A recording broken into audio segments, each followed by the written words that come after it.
ಓಂ ಗುರುಭ್ಯೋ ನಮಃ ಹರಿ ಓಂ. ಓಂ ನಮಃ ಶಿವಾಯ. ವೆಲ್ಕಮ್ ಟು ವಾಸ್ತು ಜ್ಯೋತಿ ಕಾರ್ಯಕ್ರಮಕ್ಕೆ ಸುಸ್ವಾಗತಗಳು. ವಾರ ಭವಿಷ್ಯ. ಈ ವಾರದಲ್ಲಿ ವಿಶೇಷತೆ ಏನು ಅಂತಂದ್ರೆ, ಒಂದು ಮಹಾಶಿವರಾತ್ರಿ, ಇನ್ನೊಂದು ಗ್ರಹಣ ನಮ್ಮ ಭಾರತಕ್ಕೆ ಅಷ್ಟಾಗಿ ಪ್ರಭಾವ ಇಲ್ಲದ ಕಾರಣ ಅಷ್ಟಾಗಿ ತಲೆ ಕೆಡಿಸ್ಕೊಳ್ಳುವಂತ ಅವಶ್ಯಕತೆ ಇಲ್ಲ.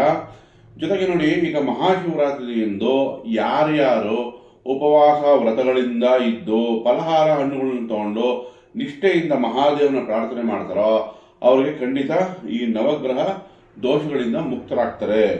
ಇವಾಗ ನೋಡಿ, ಚಂದ್ರನಿಗೆ ಪ್ರಜಾಪತಿ ಶಾಪ ಕೊಟ್ಟಾಗ ಆ ಚಂದ್ರನಿಗೆ ದೋಷ ನಿವಾರಣೆ ಮಾಡಿದಂಥ ಮಹಾದೇವರು, ಅದೇ ಸೋಮನಾಥೇಶ್ವರ ದೇವಸ್ಥಾನ ಆಗುತ್ತೆ.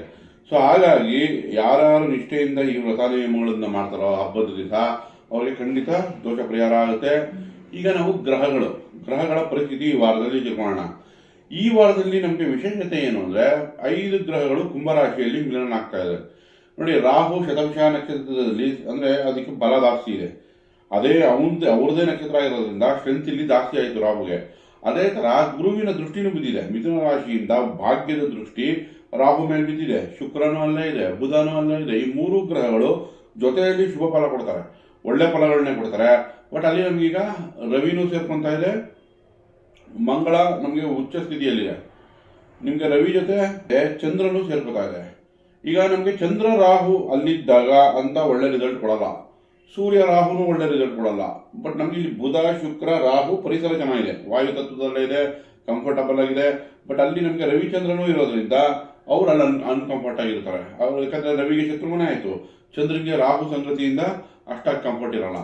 ಇನ್ನ ನಮಗೆ ಶನಿ ಮೀನರಾಶಿಯಲ್ಲಿ ಸಂಚಾರ ಮಾಡ್ತಾ ಇದೆ, ಗುರು ಮಿಥುನದಲ್ಲಿಯೂ, ಸಿಂಹದಲ್ಲಿ ಕೇತು ಸಂಚಾರ, ಮಂಗಳನು ಉಚ್ಚ ಸ್ಥಿತಿಯಲ್ಲಿ ಮಕರ ರಾಶಿಯಲ್ಲಿ ಸಂಚಾರ. ಇದು ಗ್ರಹದ ಪರಿಸ್ಥಿತಿ. ಮುಹೂರ್ತ ಭಾಗ ನೋಡಿ, ಮುಹೂರ್ತ ನಮಗೆ ಪಂಚಮಿ 22, ಪಂಚಮಿ ಅಶ್ವಿನಿ ಭಾನುವಾರ.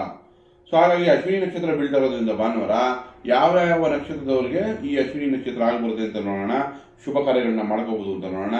ಮೊದಲನೇದಾಗಿ ನೋಡಿ, ಭರಣಿ ನಕ್ಷತ್ರ, ರೋಹಿಣಿ, ಆರಿದ್ರ, ಪುಷ್ಯ, ಆಶ್ಲೇಷ, ಪೂರ್ವ ಪಾಲ್ಗುಣಿ, ಹಸ್ತ, ಸ್ವಾತಿ, ಅನುರಾಧ, ಜ್ಯೇಷ್ಠ, ಪೂರ್ವಾಷಾಢ, ಶ್ರವಣ, ಶತಭಿಷ, ಉತ್ತರಭಾದ್ರ, ರೇವತಿ. ಈ ನಕ್ಷತ್ರದವರು ಅವತ್ತಿನ ದಿನ ಶುಭ ಕಾರ್ಯಗಳನ್ನು ಮಾಡ್ಕೋಬಹುದು. ಸೊ ಈಗ ನಮಗೆ ವಾರ ಭವಿಷ್ಯ ನೋಡಿ, ಸಿಂಹರಾಶಿಗೆ ಈ ವಾರದಲ್ಲಿ ಸಪ್ತಮದಲ್ಲಿ ಪಂಚಗ್ರಹಗಳ ವಿಧಿ. 12ನೇ ಮನೆ ಅಧಿಪತಿ 7ರಲ್ಲಿದೆ, ರಾಹು 7ರಲ್ಲಿದೆ, ಬುಧ ಶುಕ್ರರು 7ನೇ ಮನೆಯಲ್ಲಿ ಕೂತಿದೆ, ರವಿ ಕೂಡ 7ನೇ ಮನೆಗೆ ಹೋಗಿದೆ. ಸೊ ನಮಗೆ 2ನೇ ಮನೆ ಅಧಿಪತಿ 7ರಲ್ಲಿದೆ, ಹಾಗಾಗಿ ವ್ಯಾಪಾರ ವ್ಯವಹಾರಗಳಲ್ಲಿ ಲಾಭ ಇದೆ. ನಿಮಗೆ 12ನೇ ಮನೆ ಅಧಿಪತಿ 7ರಲ್ಲಿದ್ರೆ ಹಾಗೆ ಖರ್ಚು ನೋಡುತ್ತೆ, ಇನ್ವೆಸ್ಟ್ಮೆಂಟ್ ತೋರಿಸ್ತಾ ಇದೆ. ಜೊತೆಗೆ ಪತಿ ಅಥವಾ ಪತ್ನಿಯ ಆರೋಗ್ಯದಲ್ಲಿ ಎಚ್ಚರಿಕೆ ವಹಿಸಬೇಕು. ಯಾಕಂದ್ರೆ ನಮಗೆ ರವಿನೂ ಅಲ್ಲೇ ಇದೆ, ಚಂದ್ರನು ಅಲ್ಲೇ ಇದೆ, ರಾಹು ಜೊತೆ ಸೇರಿದೆ. ಸೊ ಯಾವಾಗ ಶತ್ರುಗಳ ಜೊತೆ ಸೇರ್ಕೊಂಡಂತೋ ಆರೋಗ್ಯದಲ್ಲಿ ಇನ್ಫೆಕ್ಷನ್ಸ್ ಆಗ್ಬೋದು, ಅಥವಾ ಸ್ವಲ್ಪ ಸಣ್ಣ ಪುಟ್ಟ ಆರೋಗ್ಯದಲ್ಲಿ ಸಮಸ್ಯೆ ಬರ್ಬೋದು ಈ ವಾರದಲ್ಲಿ. ಅದಕ್ಕೆ ಎಚ್ಚರಿಕೆ ವಹಿಸಬೇಕು. ವ್ಯಾಪಾರ ವ್ಯವಹಾರಗಳಲ್ಲಿ ತಕ್ಕಮಟ್ಟಿಗೆ ಚೆನ್ನಾಗಿದೆ. ಸಪ್ತಮದಲ್ಲಿ ಶುಕ್ರ ಬಂದಾಗ ನಮಗೆ ಸ್ವಲ್ಪ ನೋಡಿ, ಸಿಂಹರಾಶಿಯವರಿಗೆ 3ನೇ ಮನೆ ಅಧಿಪತಿ ಮತ್ತು ಕರ್ಮಾಧಿಪತಿ ಶುಕ್ರ ಆಗಿ 7ನೇ ಮನೆಯಿಂದ ಕೆಲಸ ಕಾರ್ಯಗಳು ಚೆನ್ನಾಗಿದೆ. ಬಟ್ ಪ್ರೀತಿ, ಪ್ರೇಮ, ಸಾಮರಸ್ಯದಲ್ಲಿ ಎಚ್ಚರಿಕೆ ವಹಿಸಬೇಕು.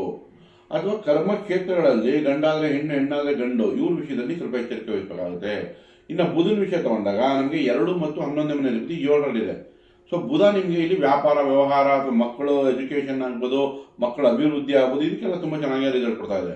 ಇನ್ನು ಸಿಂಹರಾಶಿಯವರಿಗೆ 6ನೇ ಮನೆಯಲ್ಲಿ ಕುಜ ಅತ್ಯುತ್ತಮ ರಿಸಲ್ಟ್ ಕೊಡುತ್ತೆ, ಅದು ಉಚ್ಚ ಸ್ಥಾನದಲ್ಲಿದೆ. ಭೂಮಿಯಿಂದ ಲಾಭ, ವಾಹನದಿಂದ ಲಾಭ, ಅಣ್ತಮ್ಮದಿಂದ ಲಾಭ, ಎಲ್ಲ ರೀತಿಯೂ ನಿಮಗೆ ಕನೆಕ್ಟ್ ಆಗ್ತಾ ಇರೋದ್ರಿಂದ ಅತ್ಯುತ್ತಮ ಫಲನೇ ಕೊಡುತ್ತೆ. ಇನ್ನು ನೋಡಿ, ಸಿಂಹರಾಶಿಯವರಿಗೆ 11ನೇ ಮನೆಯಲ್ಲಿ ಅಧಿಪತಿ 11ನೇ ಮನೆ ಅಧಿಪತಿ ಬುಧ 7ರಲ್ಲಿದೆ, ಪ್ಲಸ್ 11ನೇ ಮನೆ ಗುರು ಇದೆ. ಗುರು ದೃಷ್ಟಿ ಯಾವಾಗ 7ನೇ ಮನೆ ಮೇಲೆ ಬಿದ್ದಿದೆ, 7ರಲ್ಲಿ ನಮಗೆ ಶುಕ್ರ ಇದೆ. ಹಾಗಾಗಿ ಗಂಡು ಮಕ್ಕಳಿಗೆ, ಸಿಂಹರಾಶಿ ಗಂಡು ಮಕ್ಕಳಿಗೆ ವಧುವರ ಅನ್ವೇಷಣೆ ಅಂದ್ರೆ ಮ್ಯಾರೇಜ್ ಮ್ಯಾಚಿಂಗ್ಗೆ ಈಗ ಈ ವಾರದಲ್ಲಿ ಒಳ್ಳೆ ಅವಕಾಶ ಬರುತ್ತೆ, ಶುಭ ಕಾರ್ಯಗಳಿಗೆ ಅನುಕೂಲ ಮಾಡಿಕೊಡುತ್ತೆ. ಓವರ್ ಆಲ್ ತಗೊಂಡ್ರೆ ಸಿಂಹರಾಶಿಯವರಿಗೆ ಅಷ್ಟಮ ಶನಿ ಪರಿಹಾರ ಬೇಕು. ಅಷ್ಟಮ ಶನಿಗೋಸ್ಕರ ನೀಲಾಂಜನ ಸಮಾಭಾಸಂ ರವಿಪುತ್ರಯಮಾಗ್ರಜಂ ಛಾಯಾ ಮಾರ್ತಾಂಡ ಸಂಭೂತಂ ತಂ ನಮಾಮಿ ಶನೈಶ್ಚರಂ. ಈ ಮಂತ್ರಗಳನ್ನ ಒಂದು 21 ಬಾರಿ ಹೇಳ್ಕೊಳ್ಳಿ, ಅದರಿಂದ ನಿಮಗೆ ಖಂಡಿತ ಪರಿಹಾರ ಆಗುತ್ತೆ. ನಿಮ್ಮ ಸಿಂಹರಾಶಿಯಲ್ಲಿಯೇ ಕೇತು ಸಂಚಾರ, ಹಾಗಾಗಿ ಕೇತು ಕೂಡ ಬೀದಿ ನಾಯಿಗೆ ಆಹಾರ ಕೊಡೋದಾಗಲಿ ಅಥವಾ ದಿನಕ್ಕೆ ಒಂದು 2 ಪೇಜ್ ಬರೆಯೋದ್ರಿಂದ ಕೂಡ ಕೇತುಗೆ ಪರಿಹಾರ ಆಗುತ್ತೆ. ಧ್ಯಾನ ಮಾಡೋದ್ರಿಂದ ಕೇತುಗೆ ಪರಿಹಾರ ಆಗುತ್ತೆ. ನಿಮ್ಮ ಟೆರೇಸ್ ಗಾರ್ಡನಿಂಗ್ ಮಾಡೋದು ಅಂದರೆ ತೋಟಗಾರಿಕೆ ಮಾಡ್ತಾ ಇದ್ರು ಕೂಡ ನಿಮಗೆ ಇಂಟ್ರೋವರ್ಟ್ ಆಗ್ತೀರಾ, ಕೇತು ಪರಿಹಾರ ಖಂಡಿತ ಆಗುತ್ತೆ. ಸೊ ಸಿಂಹರಾಶಿಗೆ ಓವರ್ ಆಲ್ ತಗೊಂಡ್ರೆ ಚೆನ್ನಾಗಿದೆ ಅಂತಲೇ ಹೇಳ್ಬೋದು. ಒಳ್ಳೆಯದಾಗಲಿ. ಕನ್ಯಾ ರಾಶಿ. ನೋಡಿ, ಕನ್ಯಾ ರಾಶಿಯಲ್ಲಿ ಈ ವಾರದಲ್ಲಿ ನಿಮಗೆ 6ನೇ ಮನೆಯಲ್ಲಿ ಶತ್ರು ಸ್ಥಾನದಲ್ಲಿ 5 ಗ್ರಹಗಳೈತಿ. ನಿಮಗೆ 12ನೇ ಮನೆ ಅಧಿಪತಿನೂ 6ನೇ ಮನೆಯಲ್ಲಿದೆ, ಲಾಭಾಧಿಪತಿನೂ 6ನೇ ಮನೆಯಲ್ಲಿದೆ, ಕರ್ಮಾಧಿಪತಿನೂ 6ನೇ ಮನೆಯಲ್ಲಿದೆ, ಧನಾಧಿಪತಿ ಭಾಗ್ಯಾಧಿಪತಿನೂ 6ನೇ ಮನೆಯಲ್ಲಿದೆ. ಸೊ ಓವರ್ ಆಲ್ ಆಗಿ ತೊಗೊಂಡ್ರೆ ಸಾಲ ತೀರ್ಸಕ್ಕೆ ಅನುಕೂಲ, ಬ್ಯಾಂಕಿಂದ ಸಾಲ ಪಡೆಯೋಕ್ಕೆ ಅನುಕೂಲ. ಬಟ್ ಈ ಅನುಕೂಲಗಳೆಲ್ಲ ಯಾವಾಗ ಆಗುತ್ತೆ, ಈ ಚಂದ್ರ ನಮಗೆ ಕುಂಭರಾಶಿಯಿಂದ ಮೀನರಾಶಿಗೆ ಹೋಗಬೇಕು ಅಂದರೆ ಈ ಗ್ರಹಣ ಬಿಡಬೇಕು. ಸೊ ಈ ಗ್ರಹಣ ಬಿಡೋ ತನಕನೂ ನಿಮಗೆ ಸ್ವಲ್ಪ ಒತ್ತಡಗಳು ಜಾಸ್ತಿನೇ ಇರುತ್ತೆ, ಚಿಂತೆ ಜಾಸ್ತಿ ಇರುತ್ತೆ. ಯಾವಾಗ ಮನಸ್ಸು ಈ ಗ್ರಹಣದಿಂದ ಶುದ್ಧವಾಗಿ ಆಚೆ ಬರುತ್ತೋ ಅವಾಗ ನಿಮಗೆ ರಿಫ್ರೆಶ್ ಆಗುತ್ತೆ. ಈ ವಾರದ ಅಂತ್ಯ ಭಾಗದಲ್ಲಿ ಶುಭ ಸುದ್ದಿಗಳು ಸಿಗ್ಬೋದು. ವಾರದ ಸ್ಟಾರ್ಟಿಂಗಲ್ಲಿ ಒತ್ತಡಗಳು, ಭಯ, ಆತಂಕ ಇದು ಕಾಣಬಹುದು. ನಿಮಗೆ 6ನೇ ಮನೆ ನೋಡಿ, ರಾಹು ಒಳ್ಳೆ ರಿಸಲ್ಟ್ ಕೊಡುತ್ತೆ. ರವಿ ಕೂಡ ನಿಮಗೆ ಹೊಸ ಕೆಲಸ ಹುಡುಕ್ತಾ ಇದ್ರೆ ಅದು ಕೆಲಸ ಸಿಗೋಕ್ಕೆ ಒಳ್ಳೆ ಸದಾವಕಾಶ ಆಗುತ್ತೆ. ಬುಧ ತಕ್ಕ ಮಟ್ಟಿಗೆ 6ನೇ ಮನೆಯಲ್ಲಿ ಒಳ್ಳೆ ರಿಸಲ್ಟ್ ಕೊಡುತ್ತೆ. ಶುಕ್ರ ಮಾತ್ರ ನಮಗೆ 6ನೇ ಮನೆಯಲ್ಲಿ ಸ್ಥಾನ ಬದಲಾವಣೆ ಮಾಡುವಂಥ ಚಾನ್ಸ್ ಇರುತ್ತೆ. ಅಂದರೆ ನೀವು ಕೆಲಸದಲ್ಲಿ ಬದಲಾವಣೆ, ಕೂತ್ಕೊಳ್ಳೋ ಜಾಗ ಬದಲಾವಣೆ ಆಗ್ಬೋದು, ಅಥವಾ ಟ್ರಾನ್ಸ್ಫರ್ ಆಗುವಂಥ ಚಾನ್ಸಸ್ ಇರುತ್ತೆ, ಅಥವಾ ಮನೆ ಬದಲಾವಣೆ, ಆಫೀಸ್ ಬದಲಾವಣೆ ಮಾಡುವಂಥ ಒಂದು ಅವಕಾಶ ದೊರಕಬಹುದು. ಅದು ನಿಮ್ಮ ಲಾಭಕ್ಕೆ ಮುಂದೆ. ಆದರೂ ಕೂಡ ವಾರದ ಮೊದಲನೇ 3-4 ದಿವಸ ಸ್ವಲ್ಪ ಒತ್ತಡದಲ್ಲಿ ಕಳೆಯುತ್ತೆ. ವಾರಾಂತ್ಯದಲ್ಲಿ ಶುಭ ಫಲ. ಈ ನೋಡಿ, ಕನ್ಯಾ ರಾಶಿಯವರಿಗೆ ಜನರಲಿ ಕೆಲಸ ಮಾಡ್ತಾ ಇರೋದು 5 ರಾಹು ಗುರು ಶನಿ ದಶೆಗಳಲ್ಲಿ ಕೆಲಸ ಮಾಡ್ತಿರ್ತಾರೆ, ಅಥವಾ ಒಂದು 60+ ಅಂದರೆ ಅವ್ರಿಗೆ ಬುಧ ದಶೆ ಬಂದಿರ್ಬೋದು. ಜನರಲಿ 40 ವರ್ಷದಿಂದ 60 ವರ್ಷ ಇರೋರಿಗೆ ಗುರು ದಶೆ ಅಥವಾ ನಿಮಗೆ ಶನಿ ದಶೆಯಲ್ಲಿ ಇರ್ತೀರ. ಸೊ ಗುರು ನಿಮ್ಗೆ ಏನಾಗುತ್ತೆ, ಕನ್ಯಾ ರಾಶಿಯವ್ರಿಗೆ 4, 3, 7ನೇ ಮನೆ ಅಧಿಪತಿ. ನಿಮಗೆ ಶನಿ ತಗೊಂಡ್ರೆ 5, 6ನೇ ಮನೆ ಅಧಿಪತಿ. ಇಬ್ರು ನಿಮ್ಮ ಲಗ್ನದಿಂದ ಶುಭದಲ್ಲಿದ್ದರೆ ನಿಮಗೆ ಶುಭ ಫಲ ಇರುತ್ತೆ, ಇಲ್ಲಾಂದ್ರೆ ಸಾಧಾರಣ ಫಲ. ಬಟ್ ಹೊಸ ಕೆಲಸ ಹುಡುಕ್ತಾ ಇರೋರಿಗೆ ಚೆನ್ನಾಗಿದೆ. ಇರೋ ಕೆಲಸದಲ್ಲಿ ಟ್ರಾನ್ಸ್ಫರ್ ಆಗೋದು, ಬದಲಾವಣೆ ಆಗೋ ಚಾನ್ಸಸ್ ಇದೆ. ಮೊದಲನೇ 3 ದಿವಸ ಒತ್ತಡ, ನಂತರ ಚೆನ್ನಾಗಿದೆ. ಕನ್ಯಾ ರಾಶಿಯವರಿಗೆ ಸಪ್ತಮದಲ್ಲಿ ಶನಿ ಸಾಧಾರಣ, ಅಂದರೆ ಕೆಲಸದಲ್ಲಿ ಸ್ಟೆಬಿಲಿಟಿ ಕೊಟ್ಟುಬಿಡುತ್ತೆ. ಗಂಡ ಹೆಂಡತಿ ಸಣ್ಣ ಪುಟ್ಟ ಭಿನ್ನಾಭಿಪ್ರಾಯ ಪಡಬಹುದು. ನೋಡಿ, ಸ್ವಲ್ಪ ನಿಧಾನ. ನಿಮ್ಮ ಮಾತು ಇವಾಗ ನಿಮ್ಮ ಮಾತು ನಿಮ್ಮ ಪತ್ನಿ ಆಗಲಿ ಅಥವಾ ಪತಿ ಆಗಲಿ ಹೇಳಿದ ತಕ್ಷಣವೇ ರಿಯಾಕ್ಟ್ ಮಾಡಲ್ಲ, ಸ್ವಲ್ಪ ಸಮಯ ತಗೋತಾರೆ, ಅದಕ್ಕೆ ಫ್ರಸ್ಟ್ರೇಟ್ ಆಗ್ತೀರಾ. ಈ ಸಣ್ಣ ಪುಟ್ಟ ಪ್ರಾಬ್ಲಮ್ ಇದೆ, ಸಣ್ಣ ಪುಟ್ಟ ವ್ಯತ್ಯಾಸಗಳಿದೆ, ಬಿಟ್ಟರೆ ಕೆಲಸದಲ್ಲಿ ಸ್ಟೆಬಿಲಿಟಿ ಶನಿ ಕೊಟ್ಟುಬಿಡುತ್ತೆ. 12ನೇ ಮನೆ ಕೇತುನು ಒಳ್ಳೆ ರಿಸಲ್ಟ್ ಕೊಡ್ತಾ ಇದ್ದಾರೆ. ಇನ್ನು ಕರ್ಮದಲ್ಲಿ ಗುರು, ನಿಮ್ಮ ಗುರು ದೃಷ್ಟಿ ಯಾವಾಗ 6ನೇ ಮನೆ ಮೇಲೆ ಬಿದ್ದಿದೆ. ಸೊ ಸಾಲ ತೀರ್ಸಕ್ಕೂ ಚೆನ್ನಾಗಿದೆ, ಹೊಸ ಕೆಲಸ ಕಾರ್ಯ ಸಿಗೋಕ್ಕೂ ಚೆನ್ನಾಗಿದೆ. ಓವರ್ ಆಲ್ ತೊಗೊಂಡ್ರೆ ಕನ್ಯಾ ರಾಶಿಯವರಿಗೆ ಚೆನ್ನಾಗಿದೆ ಅಂತ ಹೇಳ್ಬೋದು, ಒಳ್ಳೆಯದಾಗಿ. ತುಲಾ ರಾಶಿ ನೋಡಿ, ತುಲಾ ರಾಶಿಯವರಿಗೆ ಪಂಚಮದಲ್ಲಿ ರಾಹು, ಚಂದ್ರ, ಬುಧ, ಶುಕ್ರ. ಸೊ ಈ 5 ಗ್ರಹಗಳು ಪಂಚಮದಲ್ಲಿ ಬಂದು ಕೂತ್ಕೊತಾ ಇದೆ. ನಿಮ್ಮ ರಾಶಿ ಮೇಲೆ ಗುರು ದೃಷ್ಟಿ ಬಿದ್ದಿದೆ, ಗುರು ದೃಷ್ಟಿ ಪಂಚಮದ ಮೇಲೂ ಬಿದ್ದಿದೆ.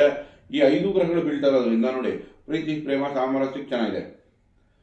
ನಿಮಗೆ ಶುಭ ಕಾರ್ಯಗಳು ಅಂದರೆ ವಧುವರ ಹೊಂದಾಣಿಕೆಗೆ ಈಗ ಸಮಯ ಚೆನ್ನಾಗಿದೆ. ಮ್ಯಾರೇಜ್ ಮ್ಯಾಚಿಂಗ್ ಅಂದರೆ ಹುಡುಗ ಹುಡುಗಿ ಸಿಗುವಂಥ ಚಾನ್ಸಸ್, ಮದುವೆಗಳಿಗೆ ತುಂಬ ಚೆನ್ನಾಗಿದೆ ಈ ವಾರದಲ್ಲಿ. ನಂತರ ಪಂಚಮದಲ್ಲೇ ರಾಹು, ಚಂದ್ರ, ಸೂರ್ಯ ಇರೋದ್ರಿಂದ ತಂದೆಯ ಆರೋಗ್ಯ ಮತ್ತು ಮಕ್ಕಳು, ಅಂದರೆ ದೊಡ್ಡ ಮಗ ಇದ್ದರೆ ದೊಡ್ಡ ಮಗನ ಆರೋಗ್ಯದಲ್ಲಿ ಸ್ವಲ್ಪ ಚಿಂತೆ ಮಾಡಬೇಕಾಗುತ್ತೆ, ಅಥವಾ ತಂದೆ ಆರೋಗ್ಯದಲ್ಲಿ ಚಿಂತೆ ಸ್ವಲ್ಪ ಕಾಡುತ್ತೆ ನಿಮಗೆ. ನೋಡಿ, 4ನೇ ಮನೆಯಲ್ಲಿ ಕುಜ ಉಚ್ಚ ಸ್ಥಾನದಲ್ಲಿದೆ. ಸೊ ಪ್ರಾಪರ್ಟಿ ವಿಷಯ ಚೆನ್ನಾಗಿದೆ. ಮನೆಯಲ್ಲಿ ತಾಯಿಯ ಆರೋಗ್ಯದಲ್ಲಿ ಎಚ್ಚರಿಕೆ ವಹಿಸಬೇಕು, ಮತ್ತು ಮನೆಯಲ್ಲಿ ಸಣ್ಣ ಪುಟ್ಟ ಕೋಪದಲ್ಲಿ ಭಿನ್ನಾಭಿಪ್ರಾಯ ಬರೋ ಚಾನ್ಸ್ ಇರುತ್ತೆ, ಮಾತಿನ ಮೇಲೆ ಎಚ್ಚರಿಕೆ ವಹಿಸಿ. ಬಟ್ ಪ್ರಾಪರ್ಟಿ ತೊಗೊಳಕ್ಕೆ, ಭೂಮಿಯಿಂದ ಲಾಭ, ವಾಹನದಿಂದ ಲಾಭ, ಇಂಥ ವಿಷಯಗಳಿಗೆ ಕುಜ ನಿಮಗೆ ಸಪೋರ್ಟಿವ್ ಆಗಿದೆ. ಬಟ್ ಪಂಚಮದಲ್ಲಿ ರಾಹು, ಚಂದ್ರ ಕಾಂಬಿನೇಷನ್ಗೆ ನೀವು ಪರಿಹಾರ ಮಾಡ್ಕೋಬೇಕಾಗುತ್ತೆ. ನೋಡಿ, ನಿಮಗೆ ಕರ್ಮಾಧಿಪತಿ ಚಂದ್ರ ಕೆಲಸದಲ್ಲಿ ಸ್ವಲ್ಪ ಒತ್ತಡ ಅಥವಾ ಟ್ರಾನ್ಸ್ಫರ್ ಆಗೋ ಚಾನ್ಸ್ ಇರುತ್ತೆ. ಯಾಕಂದರೆ ಕರ್ಮಾಧಿಪತಿ ಚಂದ್ರನು ರಾಹು ಜೊತೆ ಯುತಿ ಆಗ್ತಿದೆ. ಯಾವಾಗ ನಮಗೆ ರಾಹು ಚಂದ್ರ ಸೇರ್ಕೋತಾರೋ ಆವಾಗ ಆ ಕೆಲಸದಲ್ಲಿ ಬದಲಾವಣೆ, ಟ್ರಾನ್ಸ್ಫರು, ದೂರ ಪ್ರಯಾಣ ಕೆಲಸದ ಮೇಲೆ ಇಂಥದ್ದು ತುಲಾ ರಾಶಿಗೆ ಆಗ್ಬೋದು. ಜೊತೆಗೆ ನಮಗೆ ಪಂಚಮದಲ್ಲಿ ಸೂರ್ಯ ಇರೋದ್ರಿಂದ, ಸೂರ್ಯ ರಾಹು ಜೊತೆ ಇರೋದ್ರಿಂದ ತಂದೆಯ ಆರೋಗ್ಯದಲ್ಲಿ ಎಚ್ಚರಿಕೆ ವಹಿಸಬೇಕಾಗುತ್ತೆ, ಅಥವಾ ದೊಡ್ಡ ಮಗ ಇದ್ರೆ ಅವ್ರದ ಆರೋಗ್ಯದಲ್ಲಿ ಎಚ್ಚರಿಕೆ ವಹಿಸಬೇಕಾಗುತ್ತೆ. ನೋಡಿ, ಬುಧನು ಪಂಚಮದಲ್ಲೇ ಇದೆ. ತುಲಾ ರಾಶಿಯವರಿಗೆ ಏನಾಗುತ್ತೆ, 12ನೇ ಮನೆ ಅಧಿಪತಿ ಮತ್ತು ಭಾಗ್ಯಾಧಿಪತಿ ಯಾವಾಗ ಪಂಚಮದಲ್ಲಿ ಇದೆಯೋ ವಿದ್ಯಾಭ್ಯಾಸದಲ್ಲಿ ಸ್ವಲ್ಪ ಎಚ್ಚರಿಕೆ ವಹಿಸಬೇಕು. ನೋಡಿ, ಫಾರಿನ್ಗೆ ಹೋಗಿ ವಿದ್ಯಾಭ್ಯಾಸ ಮಾಡ್ತೀನಿ ಅಂದರೆ ಪರವಾಗಿಲ್ಲ, ಒಳ್ಳೆಯ ರಿಸಲ್ಟೇ ಕೊಡುತ್ತೆ. ಬಟ್ ಮನೆ ಹತ್ರನೇ ಓದ್ತಾ ಇದ್ದಾರೆ ಅವ್ರಿಗೆ ವಿದ್ಯಾಭ್ಯಾಸದಲ್ಲಿ ಸ್ವಲ್ಪ ಎಚ್ಚರಿಕೆ ವಹಿಸಬೇಕಾಗುತ್ತೆ, ಎಕ್ಸ್ಟ್ರಾ ಎಫರ್ಟ್ ಹಾಕಬೇಕಾಗುತ್ತೆ. ಬುಧ ಪಂಚಮದಲ್ಲಿ ಅಂತ ಒಳ್ಳೆ ರಿಸಲ್ಟ್ ಕೊಡಲ್ಲ. ಬಟ್ ಶುಕ್ರ ನಿಮಗೆ ಲಗ್ನಾಧಿಪತಿನೇ ಆಗಿ ಅಷ್ಟಮಾಧಿಪತಿನೂ ಆಗಿ ಪಂಚಮದಲ್ಲಿದ್ದರೆ ಇಲ್ಲಿ ನಮ್ಗೆ ಏನಾಗುತ್ತೆ, ಈ ಪ್ರೀತಿ, ಪ್ರೇಮ, ಸಾಮರಸ್ಯದಲ್ಲಿ ಸ್ವಲ್ಪ ಎಚ್ಚರಿಕೆ ವಹಿಸಬೇಕು. ಪ್ರೀತಿ, ಪ್ರೇಮ, ಸಾಮರಸ್ಯ ಈ ವಿಷಯದಲ್ಲಿ ಸ್ವಲ್ಪ ಎಚ್ಚರಿಕೆಯಿಂದ ವ್ಯವಹರಿಸಿ. ಯಾಕಂದರೆ ಅಷ್ಟಮಾಧಿಪತಿನೂ ಆಗುತ್ತೆ, ಲಗ್ನಾಧಿಪತಿನೂ ಆಗುತ್ತೆ. ಹಾಗಾಗಿ ಇಲ್ಲಿ ಭಿನ್ನಾಭಿಪ್ರಾಯ ಬರುವಂಥ ಚಾನ್ಸಸ್ ಹೆಚ್ಚಾಗುತ್ತೆ. ಜೊತೆಗೆ ಮಕ್ಕಳ ಜೊತೆನೂ ಭಿನ್ನಾಭಿಪ್ರಾಯ ಬರ್ಬೋದು. ನಮಗೆ ಪಂಚಮದಲ್ಲಿ ಇಲ್ಲಿ ನಮಗೆ 5 ಗ್ರಹಗಳಿರೋದು ತುಲಾ ರಾಶಿಯವರಿಗೆ ಅಷ್ಟು ಲಾಭದಾಯಕವಾಗಿಲ್ಲ. ಆದರೆ ಗುರು ದೃಷ್ಟಿ ಬೀಳ್ತಾ ಇರೋದ್ರಿಂದ ಯಾವುದೇ ಹೆದರಿಕೆ ಇಲ್ಲ, ನಿಮಗೆ ಶುಭ ಫಲನೇ ಕೊಡುತ್ತೆ. ಸ್ವಲ್ಪ ನಿಧಾನವಾಗಿ ಹೋಗಿ ಈ ವಾರದಲ್ಲಿ ಮಾತ್ರ. ಅದು ಮೊದಲು 3 ದಿನ ನಂತರ ಯಾವಾಗ ಚಂದ್ರ 6ನೇ ಮನೆ ಹೋಗುತ್ತೆ ಶುಭ ಫಲನೇ ಆಗುತ್ತೆ. ಒಳ್ಳೆಯದಾಗಲಿ. ವೃಶ್ಚಿಕ ರಾಶಿ ನೋಡಿ, ವೃಶ್ಚಿಕ ರಾಶಿಯವರಿಗೆ 4ನೇ ಮನೆಯಲ್ಲಿ 5 ಗ್ರಹಗಳ ಯುತಿ. ಈಗ 3ನೇ ಮನೆ ಕುಜ ಅತ್ಯುತ್ತಮ ಕೊಡುತ್ತೆ, ಭೂಮಿಯಿಂದ ಲಾಭ, ವಾಹನದಿಂದ ಲಾಭ, ಅಂಟಮದಿಂದ ಲಾಭ. ಆದರೆ ರಾಹು ಸೂರ್ಯ ಇಲ್ಲಿ ಕಂಜಾಯಿನಾಗ್ತಾ ಇದೆ. ಸೊ ಹಾಗಾಗಿ ಏನಾದರೂ ನಮಗೆ ಪ್ರೈವೇಟ್ ಪಾರ್ಟ್ ಅಂತೀವಲ್ಲ, ಅಂದರೆ ಗುಪ್ತಾಂಗಗಳಲ್ಲಿ ಏನಾದರೂ ಸಣ್ಣ ಪುಟ್ಟ ಇನ್ಫೆಕ್ಷನ್ ಆಗೋದು. ಯಾಕಂದರೆ ನಿಮ್ಮದು ವೃಶ್ಚಿಕ ರಾಶಿ ಆಗುತ್ತೆ, ಮತ್ತು ಅಲ್ಲೇ ಕೇಂದ್ರದಲ್ಲೇ ನಮಗೆ ಸೂರ್ಯ ಚಂದ್ರ ರಾಹು ಜೊತೆ ಸೇರ್ಕೊಳ್ಳೋದ್ರಿಂದ ಸ್ವಲ್ಪ ಆರೋಗ್ಯದಲ್ಲಿ ಸಮಸ್ಯೆ ಬರಬಹುದು. ಅದಕ್ಕೆ ಎಚ್ಚರಿಕೆ ವಹಿಸಬೇಕಾಗುತ್ತೆ. ಆದರೆ ವ್ಯಾಪಾರ ವ್ಯವಹಾರಗಳಲ್ಲಿ ಲಾಭ ತಂದುಕೊಡುತ್ತೆ. ನೋಡಿ, ವೃಶ್ಚಿಕ ರಾಶಿಯವರಿಗೆ ಅಷ್ಟಮದಲ್ಲಿ ಗುರು, ಅದ್ರ ದೃಷ್ಟಿ 4ನೇ ಮನೆ ಮೇಲೆ ಬೀಳ್ತಾ ಇದೆ. ಸೊ ಮನೆಯಲ್ಲಿ ಸ್ವಲ್ಪ ದುಃಖದ ವಾತಾವರಣ. ದುಃಖ ಅಂತಂದ್ರೆ ಏನೋ ಒಂದು ಲಾಸ್ ಆಗೋದು, ಕಳ್ಕೊಳೋದು, ಅದರಿಂದ ದುಃಖ ಪಡೋದು. ಅಥವಾ 4ನೇ ಮನೆ ಮೇಲೆ ಯಾವಾಗ ಅಷ್ಟಮದಿಂದ ಗುರು ದೃಷ್ಟಿ ಬೀಳುತ್ತೋ ಮನೆಗೆ ಖರ್ಚು ಹೆಚ್ಚಾಗ್ಬೋದು, ಮನೆಯಲ್ಲಿ ಸಣ್ಣ ಪುಟ್ಟ ವಿಷಯಗಳಿಗೆ ದುಃಖಗಳು ಬರ್ಬೋದು. ಹಾಗಾಗಿ ಅದಕ್ಕೆ ಎಚ್ಚರಿಕೆ ವಹಿಸಬೇಕು. ಇಲ್ಲಿ ನಿಮಗೆ ರಾಹು ಚಂದ್ರ ಶಾಂತಿ ಅಗತ್ಯ. ನೋಡಿ, ವೃಶ್ಚಿಕ ರಾಶಿಯವರಿಗೆ ಭಾಗ್ಯಾಧಿಪತಿ ಚಂದ್ರ ಯಾವಾಗ ರಾಹು ಜೊತೆ ಸೇರ್ಕೊಳುತ್ತೋ, ಮತ್ತೆ ಲಾಭಾಧಿಪತಿ ರವಿನೂ ರಾಹು ಜೊತೆ ಸೇರ್ಕೊಂಡಿದೆ. ಸೊ ತಂದೆ ತಾಯಿಯಿಂದ ನಿಮಗೆ ಲಾಭ ಒಂದು ಕಡೆ ಆದರೂ ಅವ್ರದ್ದು ಆರೋಗ್ಯನೂ ಎಚ್ಚರಿಕೆ ವಹಿಸಬೇಕಾಗುತ್ತೆ. ಚಂದ್ರ ಯಾವ ರಾಹು ಜೊತೆ ಇರ್ತಾನೋ ತಾಯಿ ಆರೋಗ್ಯದಲ್ಲೂ ಎಚ್ಚರಿಕೆ ವಹಿಸಬೇಕಾಗುತ್ತೆ. ಈ ನಂತರ ನಮಗೆ ವೃಶ್ಚಿಕ ರಾಶಿಯವರಿಗೆ ಕುಜ 3ನೇ ಮನೆಯಲ್ಲಿ ನಿಮಗೆ ಕಾಪಾಡ್ತಾನೆ, ಬಲ ಇದೆ. ಸೊ ಅದರಿಂದ ಲಾಭ ಇದೆ. ಜೊತೆಗೆ ಧನಭಾವದ ಮೇಲೆ ಗುರು ದೃಷ್ಟಿ ಬೀಳ್ತಾ ಇದೆ, ಸಪ್ತಮ ದೃಷ್ಟಿ 2ನೇ ಮನೆ ಬೀಳ್ತಿದೆ. ಸೊ ಹಾಗಾಗಿ ವ್ಯಾಪಾರ ವ್ಯವಹಾರ ಎಲ್ಲದರಲ್ಲೂ ಮ್ಯಾನೇಜ್ ಆಗುತ್ತೆ. ಬಟ್ ಆದರೂ ಗುರು ಶಾಂತಿ ಅಗತ್ಯ. ಹಳದಿ ವಸ್ತ್ರನ ಗುರು ಹಿರಿಯರಿಗೆ ಕೊಡಿ, ಕಡಲೆಯನ್ನು ಶಿವನ ದೇವಸ್ಥಾನದಲ್ಲಿ ಕೊಡಿ. ಜೊತೆಗೆ ಈಗ ನೋಡಿ, ಶಿವರಾತ್ರಿ ಬರ್ತಿದೆ, ಮಹಾಶಿವರಾತ್ರಿ. ಇದನ್ನ ವ್ರತ ನಿಯಮ ನಿಷ್ಠೆಯಿಂದ ಆಚರಿಸಿದ್ರೆ ಈ ನವಗ್ರಹ ದೋಷಗಳು ಪರಿಹಾರ ಆಗುತ್ತೆ. ಸೊ ಈಗ ನಿಮ್ಗೊಂದು ಸದಾವಕಾಶ ವೃಶ್ಚಿಕ ರಾಶಿಯವರಿಗೆ. ಸೊ ಶಿವರಾತ್ರಿ ಚೆನ್ನಾಗಿ ಆಚರಿಸಿ. ಯಾಕಂದ್ರೆ ನೋಡಿ, ವೃಶ್ಚಿಕ ರಾಶಿಲಿ ಚಂದ್ರ ನೀಚ ಆಗ್ತಾನೆ, ಅದೇ ರಾಶಿ ಆಗಿರುತ್ತೆ ನಿಮಗೆ ವರ್ಷಕ್ಕೊಂದ್ಸಲ ಶಿವರಾತ್ರಿನ ವ್ರತ ನಿಯಮ ನಿಷ್ಠ ಉಪವಾಸಗಳಿಂದ ಆಚರಿಸಿದ್ರೆ ನಿಮಗೆ 90% ನಿಮಗೆ ಈ ನವಗ್ರಹ ದೋಷಗಳು ಪರಿಹಾರ ಆಗ್ಬಿಡುತ್ತೆ. ಸೊ ಹಬ್ಬಗಳನ್ನ ತಂದಿರೋದಂದ್ರೆ ವ್ರತ ನಿಯಮಗಳು, ಈ ವ್ರತ ನಿಯಮ ಹಬ್ಬ ಇದನ್ನ ಮಾಡಿರದೆ ಪರಿಹಾರಕ್ಕೋಸ್ಕರ. ನಮ್ಮ ಜನಗಳು ಹಬ್ಬ ಹರಿದಿನಗಳನ್ನ ಶ್ರದ್ಧೆಯಿಂದ ಆಚರಿಸ್ಬೇಕು. ಹಬ್ಬ ಹರಿದಿನ ಬಿಟ್ಟು ನಾವು ಟ್ರಿಪ್ ಹೊಡಿತೀವಿ, ಊರಿಗೆ ಹೋಗ್ತೀವಿ ಅಂದರೆ ನಿಮಗೆ ಈ ಒಳ್ಳೊಳ್ಳೆ ಅವಕಾಶಗಳು ಮಿಸ್ ಆಗುತ್ತೆ.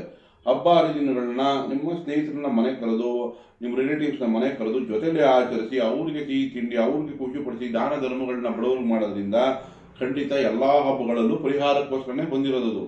ಹಾಗಾಗಿ ನೀವು ಅದನ್ನು ಮಾಡೋದ್ರಿಂದ ನಿಮಗೆ, ಅದರಲ್ಲೂ ವೃಶ್ಚಿಕ ರಾಶಿಯವರಿಗೆ ಈಗ ಒಳ್ಳೆ ಅವಕಾಶಗಳು ಮುಂದೆ ದೊರಕುತ್ತೆ. ಒಳ್ಳೆದಾಗಲಿ. ದಯವಿಟ್ಟು ಈ ವಿಡಿಯೋ ಇಷ್ಟ ಆಗಿದ್ದಲ್ಲಿ ಲೈಕ್ ಮಾಡಿ, ಶೇರ್ ಮಾಡಿ, ಸಬ್ಸ್ಕ್ರೈಬ್ ಮಾಡಿ. ಧನ್ಯವಾದ.